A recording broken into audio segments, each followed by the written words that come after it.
From Michigan Public, this is It's Just Politics. I'm Zoe Clark. Rick Pluta will be back next week.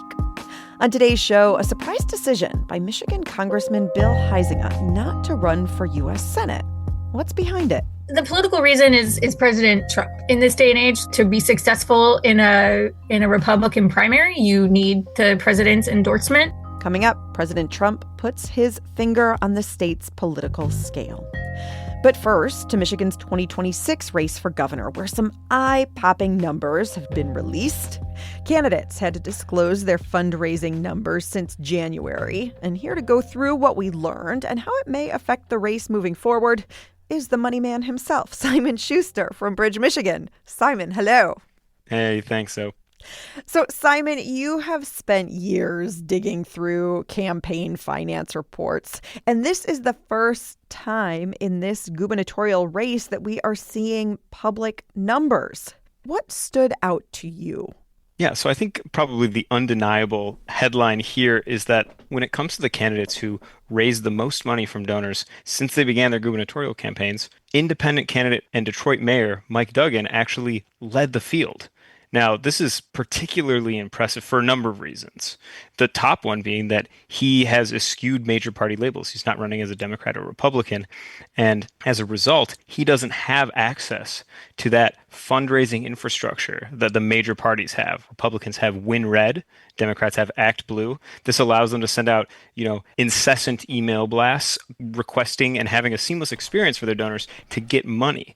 He doesn't have those things available to him. And so he's essentially had to build an operation from the ground up that doesn't have some of these things. He brought in about $3.2 million.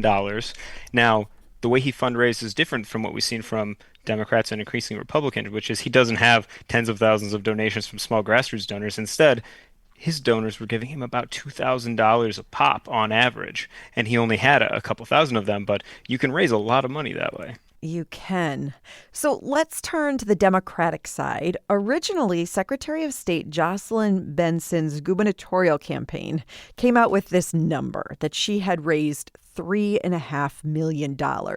But Simon, you were quick to say, hold on, folks, just a second. What's going on here? Yeah, that was a little bit of a bait and switch, I have to say, because we did get this email that told us from the gubernatorial campaign, from Jocelyn Benson's campaign, that since launching her campaign for governor, she had raised $3.5 million. But then when you dig into the campaign finance records, we saw, first of all, that her Secretary of State campaign had transferred her $590,000, which meant that money was raised before she began her gubernatorial campaign. And then when you look at her Secretary of State campaign finance records, we saw that there was another $560,000 transferred to her gubernatorial campaign. It turns out that that money, though, had been sent as itemized donations. So although they were dated for 2025, really that money had been sent by donors as much as years prior. And so it made for a little bit of a twisting of the numbers there, because in reality, she actually raised around $2.4 million. On the Democratic side, there were two other candidates. We have Genesee County Sheriff Chris Swanson at $1 million and Lieutenant Governor Garland Gilchrist at $750,000. Anything surprising here to you? Yeah, I think that Garland Gilchrist showed that he has the name ID that comes with being a statewide elected official for going on 6 years now. And he took in more than 10,000 donations, but they weren't the sort of big dollar institutional names in Michigan politics that you see from some of these other candidates. It shows that he has some popularity, he has some widespread support and awareness of his candidacy, but that, he has to translate that into obviously raising larger donations from more people in order to make up some of this lost ground. So I thought that in particular was notable. Okay, let's turn to the Republican side. A number of folks in this race for governor. Congressman John James had strong numbers, as did State Senate Minority Leader Eric Nesbitt. I was a bit surprised by how much he brought in. Yeah, that's right. The Senate Minority Leader, he started his campaign a little earlier than most, back in January, which is, well ahead of this August 2026 Republican primary here. But it showed that although state legislators don't really have the same sort of large profile that a congressman who's run twice for the U.S. Senate might have, that he was still able to raise a fair amount of money because, you spend a lot of time around the legislature. You interact with lobbyist interest groups and other politically influential and active donors, you can build up a rapport and still use that to have a pretty strong showing when it comes to your fundraising deadline. Yeah, and then as I noted, Republican Congressman John James raised a similar number as Nesbitt did, but James publicly came out and used this $7 million number. Explain. Yeah, I really think that this points to the moment that we are in terms of our campaign finance landscape, because while his campaign raised a couple of millions of dollars, it was not by any means like an unimpressive showing.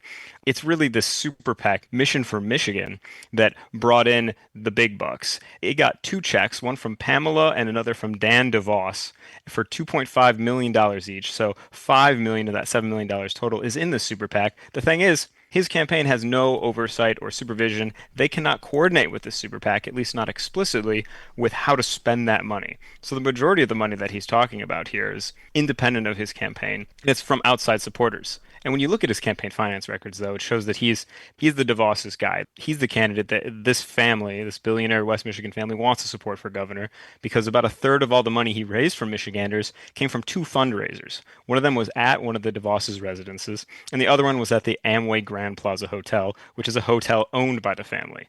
So he's really their guy. And obviously, we've seen from close general elections that he's someone who can garner broad support in Michigan, politically speaking. And so that certainly is going to make him formidable down the line. But that early endorsement from the DeVosses, you may recall back in 2022, they also endorsed Tudor Dixon, but were relatively frugal with the amount of financial commitment they provided. This is sort of an early vote of confidence, I think, that this is the guy they want, that Republicans want leading the charge. So the familiar DeVos name in for John James. Simon, as you dug through other folks who gave to any of the candidates running, other interesting names you saw? Yeah, certainly. I mean, what was really fascinating, of course, is Mike Duggan running as an independent. He had prominent people who typically give to Republicans on his side, including former Michigan Republican Party chair Ron Weiser gave to him. That He's stood from out. the University of Michigan region as well, but he also gave to John James, I should note. Roger Penske, J.C. Huizenga, and Jeff Sakwa are all major Republican donors. On Jocelyn Benson's side, we saw that her husband's employer, the owner of the General or related companies chairman, Stephen Ross, big U of M donor as well, also gave to her. I should also note that there was the billionaire George Soros, who's sort of a boogeyman for the right, gave maximum amounts, as well as George Soros' son, Alex, who's taken over sort of the political involvement from the Soros family. They both gave maximum donations to Benson's campaign, and so on and so forth. There's a lot of the usual suspects when you come to major Republican donors, such as the Hayworth family of Hayworth Office Furniture. They gave to John James. And I should note that a member of the Van Andel family gave to Eric Nesbitt, and the Van Andels were one of two families that founded Amway with the DeVosses. Simon, finally, I mean, we're talking about a lot of money here. We're talking about these candidates, but put it into perspective. Why does this matter for the campaigns moving forward? Right. I think one of the two takeaways that we can get here, one of them is that if you're pulling in tens of thousands of contributions, and by all means, it seems that Jocelyn Benson, though it's a bit difficult to parse her campaign finance filing given these old donations mixed in, she did receive, it appears, around north of 20,000 contributions. Can help us see and have an indicator of the level of grassroots support, the name ID that a candidate may have, and also their national fundraising presence. Because these candidates are not just fundraising for Michiganders anymore. There's a lot of money that's coming in from New York, California, DC, Texas, and Florida. So really these digital fundraising operations, it shows the extent to which the professionalization of their campaigns. And then also, I think, in the cases of some candidates like John James, it shows where in traditional Michigan Republican politics, we have a constellation of major donors that can really put a lot of weight behind a candidate. It shows sort of how that class of political donor is breaking down and who they see as leading candidates and why that can matter as well. And still 15 months worth of more money to raise in this gubernatorial election for 2026. Simon, the next numbers released are in October. That's right. Yep. Unfortunately, there's always a big gap at the beginning of the year, more than 6 months between filing periods. But as we get closer to the races, we're going to start seeing more and more fundraising deadlines, and voters are going to see more and more ads and emails asking for their cash. Just what everyone is looking forward to right now. That is Simon Schuster of Bridge, Michigan. Simon, thanks so much. Always appreciate it. From the race for governor to Michigan's open U.S. Senate race in 2026, West Michigan Republican Congressman Bill Huizenga surprised some when he announced that he would not run for the Senate next year in the GOP primary. Okay, so it's not usually a story when a politician decides not to run. But in this case, there are some real implications and some palace intrigue about the congressman's decision. Melissa Nan Burke covers D.C. for the Detroit News and is here. Melissa, hey. Hi, thanks for having me. Let's just state up front that there seem to be two reasons the congressman decided not to run. There's the public one and then the sort of inside politics one. So let's start with what he's saying publicly. What did he announce about why he was not going to run? He said that he had discussed this with his family and his wife. He decided against a bid despite support that he had received from some Michiganians across the state, and said he was looking forward to announcing his further plans later in the year. What's the political reason? Well, the political reason is President Trump. In this day and age, to be successful in a Republican primary, you need the president's endorsement. And it sounded like Bill Huizenga met with the president, and the president was asking him not to run for the Senate, that he'd rather him run for the House for re-election. And this, of course, comes after several Republican Senate leaders in D.C., including John Thune and the head of the Republicans' campaign arm, had gotten behind Mike Rogers, who was the nominee last cycle and who lost the Senate race to Democrat Alyssa Slotkin last year. This is some reporting that we've also heard about President Trump being unhappy that Congressman John James decided to run for governor, leaving an open swing seat. So this is not the first time, it appears, that President Trump is putting his thumb on the scale in Michigan politics. Right. Republicans in D.C., including President Trump, are nervous about their very narrow majority in the U.S. House of Representatives. Democrats really just need a net of 3 seats to take back control of that chamber. And midterm elections, as many people know, are traditionally not great for whoever is occupying the White House. So in seats that are arguably competitive, can be close races, there's been some pressure applied to some of these Republican congressmen not to seek higher office, not to run for governor, as say John James is, and Republicans in other states like Mike Lawler in New York, and also applies in the Senate, where there was some congressmen that had Senate ambitions like Bill Huizenga. Obviously, it's easier for them to try to retain those seats in the House if they have incumbents with incumbent power, to try to win re-election. Bill Huizenga won his seat last year by 12 percentage points. Not a super close race, but there are people concerned that in a wave election without Bill Huizenga on the ballot, that seat might tip. Let's talk about that 4th congressional district that Huizenga represents currently. You reported that some Democrats actually see this district as a bright spot come 2026. Why?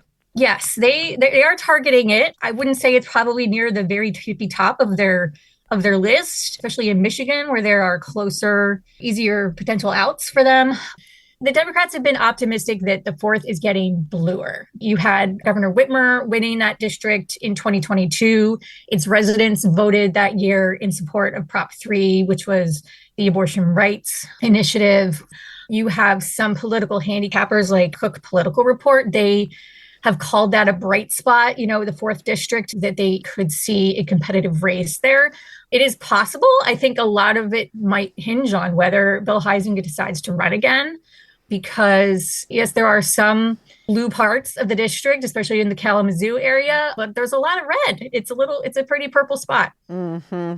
So let's turn then to the implications for this open U.S. Senate seat. On the Democratic side, there's a lot of names, right? We've got State Representative Joe Tate, Congresswoman Hillary Stevens. We have State Senator Mallory McMurrow, Abdul El-Sayed.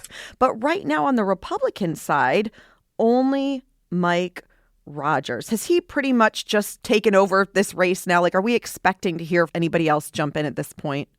If that's going to happen, I've not heard about it. A lot of the other big names that we were expecting might jump in have passed publicly, including this last announcement here that we've been discussing about Bill Huizenga. He was kind of the last shoe to drop, and his decision largely clears the field for Mike Rogers. For Mike's part, he's a former congressman, former chair of the House Intelligence Committee when he was representing mid-Michigan in Congress. He's gotten his campaign started a lot earlier this time around. He's sewn up some of these big endorsements, including President Trump, who came out the day after, Huizenga's announcement and backed him. And he's hired some of the president's top advisors from his presidential campaign. So they really see the momentum as being behind them this time.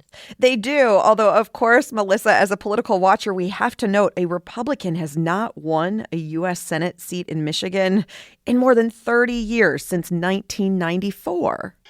Yeah, and I think that there's a bit of history there too with, another argument against Bill Huizenga was that he was from West Michigan. And when you're from West Michigan, winning statewide is particularly difficult because you've never had access to the Detroit media market, or had limited access, I should say, to the Detroit media market, which is, of course, the largest in the state.